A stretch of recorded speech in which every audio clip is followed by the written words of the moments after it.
Hi, we are Compilo and this video is regarding the interview questions of SQL.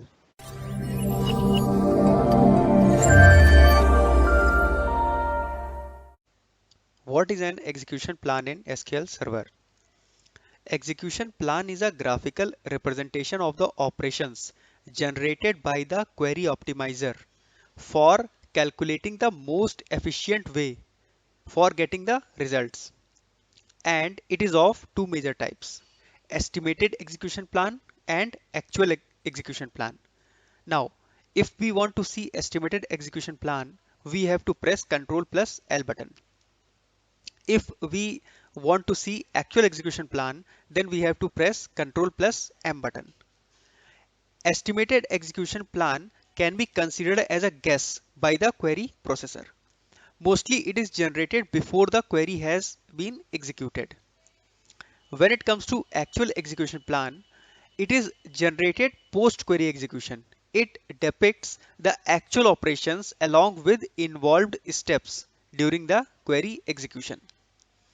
Information related to following points can be inferred from the execution plans, like clustered index scan, data flow from clustered index scan, sort operator, data flow from sort operator, and select operator.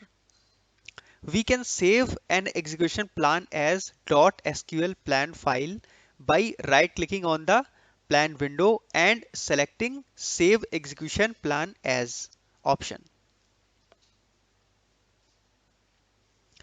What is a computed column in SQL Server?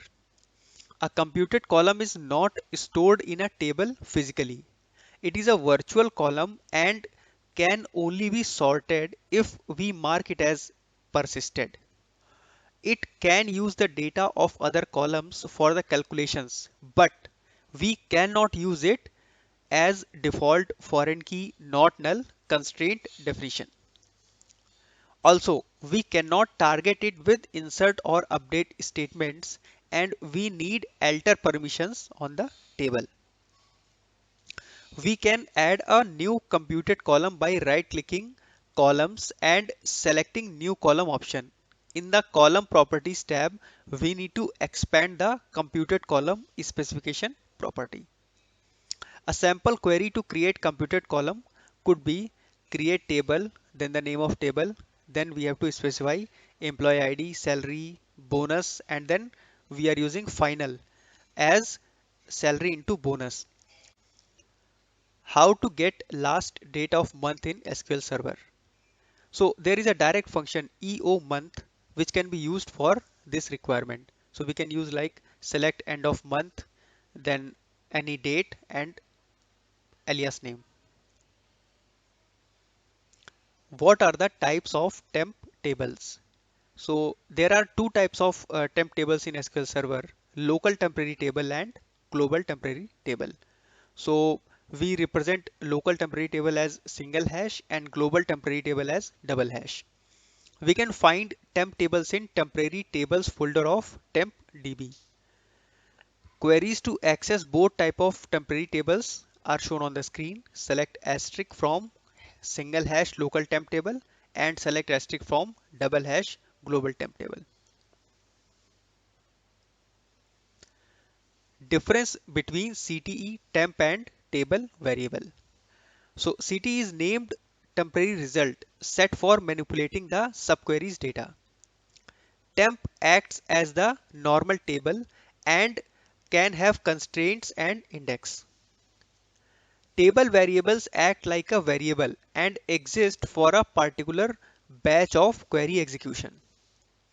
CTE, that is common table expression, is created in memory and not in tempdb. Temp tables are physically created in tempdb database. Table variable is also created in tempdb and not in memory. CTE has lifetime of query and relies on with clause. Temp tables are automatically deleted when the sessions have been closed. Table variables get dropped as soon as they come out of the batch. So these were quite a few interview questions. I hope you have understood them, and in case you encounter any of them, you can answer them easily. Thank you.